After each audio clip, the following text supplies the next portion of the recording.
ചെറിയൊരു വിശ്രമത്തിന് ശേഷം തായ്ലൻഡ് ടൂറിസത്തിലെ മുഖ്യ ആകർഷണമായ ഫ്ലോട്ടിംഗ് മാർക്കറ്റിലേക്ക് യാത്ര തിരിച്ചു. ഞങ്ങളുടെ സാരഥിയായ നാം കൃത്യസമയത്ത് തന്നെ ഹോട്ടലിലെത്തി ഞങ്ങളെയും കൊണ്ട് പട്ടായ സിറ്റിയുടെ ഹൃദയമായ ഫ്ലോട്ടിംഗ് മാർക്കറ്റിലേക്ക് തിരിച്ചു. 2008 തുടങ്ങിയ ഒരു റിവർ സൈഡ് അട്രാക്ഷനാണ് പട്ടായ ഫ്ലോട്ടിംഗ് മാർക്കറ്റ്.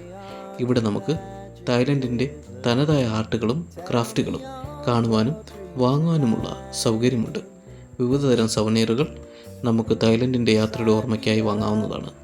ഇതുകൂടാതെ തായ് സ്ട്രീറ്റ് ഫുഡ് എക്സ്പ്ലോർ ചെയ്യാവുന്നതുമാണ്.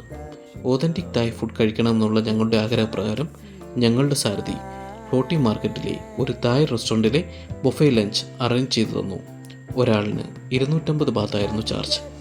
വിവിധതരം നൂഡിൽസ്, റൈസ്, ചിക്കൻ വിഭവങ്ങൾ, സലാഡ്സ്, പിന്നെ പേരറിയാത്ത വിവിധതരം വിഭവങ്ങൾ എന്നിവയായിരുന്നു ബൊഫയിൽ ഉൾപ്പെടുത്തിയിരുന്നത്. സത്യം പറയാലോ, എനിക്ക് തീരെ ഇഷ്ടപ്പെട്ടില്ലായിരുന്നു. എന്നാൽ വൈഫിനും മോൾക്കും ചില വിഭവങ്ങൾ വളരെയധികം ഇഷ്ടപ്പെട്ടു. പിന്നെ ഞങ്ങൾ ഫ്ലോട്ടിംഗ് മാർക്കറ്റിൽ കഴിച്ചത് പ്രശസ്തമായ സ്റ്റിക്കി മാംഗോ റൈസാണ്. പല പ്രശസ്ത വ്ളോഗർമാരും വളരെ രുചികരമെന്ന് പറഞ്ഞു കേട്ട സ്റ്റിക്കി മാംഗോ റൈസ് എന്തുകൊണ്ടോ ഞങ്ങൾക്ക് 3 പേർക്കും ഇഷ്ടമായില്ല. പിന്നെ എടുത്തു പറയേണ്ടത് അവിടുത്തെ കരിക്കിൻ്റെ രുചിയെക്കുറിച്ചാണ്. നമ്മുടെ നാട്ടിൽ കിട്ടുന്ന കരിക്കിൻ്റെ ടേസ്റ്റ് അല്ല എന്നാണ് ഞങ്ങൾക്ക് 3 പേർക്കും തോന്നിയത്. തെങ്ങിൻ്റെ കള്ള്, നീര എന്നൊക്കെ അറിയപ്പെടുന്ന പാനീയത്തിൻ്റെ ചെറിയൊരു മണവും രുചിയുമാണ് അനുഭവപ്പെട്ടത്. പല യൂട്യൂബ് വീഡിയോകളും കണ്ടതിൽ നിന്ന് ഞങ്ങൾക്ക് മനസ്സിലായിരുന്നു തായ് സ്ട്രീറ്റ് ഫുഡ് വൈവിധ്യം നിറഞ്ഞതാണെന്ന്.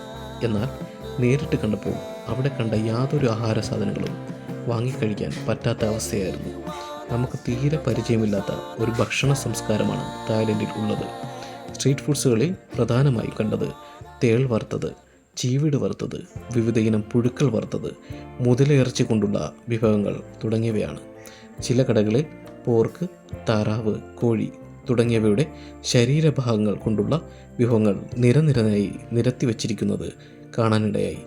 നല്ല വിശന്ന വയറുമായി തായ് സ്ട്രീറ്റ് ഫുഡ് ആസ്വദിക്കണമെന്ന ആഗ്രഹത്തിൽ ഫ്ലോട്ടിംഗ് മാർക്കറ്റിലേക്ക് ചെന്ന് കയറിയ ഞങ്ങളുടെ വിശപ്പ് ഈ രംഗങ്ങൾ കണ്ടതോടുകൂടി എവിടേക്കോ പോയി മറഞ്ഞു. ഫ്ലോട്ടിംഗ് മാർക്കറ്റിൽ നിന്ന് ഞങ്ങൾ പോയത് പ്രശസ്തമായ അൽക്കസർ ഷോ കാണാനാണ്. അൽക്കസർ ഷോ പൂർണ്ണമായി പകർത്താൻ അനുമതിയില്ലാത്തതുകൊണ്ട് റെക്കോർഡ് ചെയ്യാൻ പറ്റിയ കുറച്ച് വീഡിയോകൾ ചാനലിൽ അപ്ലോഡ് ചെയ്തിട്ടുണ്ട്. അതിൻ്റെ ലിങ്ക് കമൻറ്റ് ബോക്സിൽ കൊടുത്തിട്ടുണ്ട്. അൽക്കസർ ഷോയോടുകൂടി തായ്ലൻഡിലെ ഞങ്ങളുടെ ആദ്യ ദിനം അവസാനിച്ചു. അടുത്ത ദിവസം പോയ കോറൽ ഐലൻഡിലെ വിശേഷങ്ങളുമായി വീണ്ടും കാണാം. Till then bye. Thanks for watching.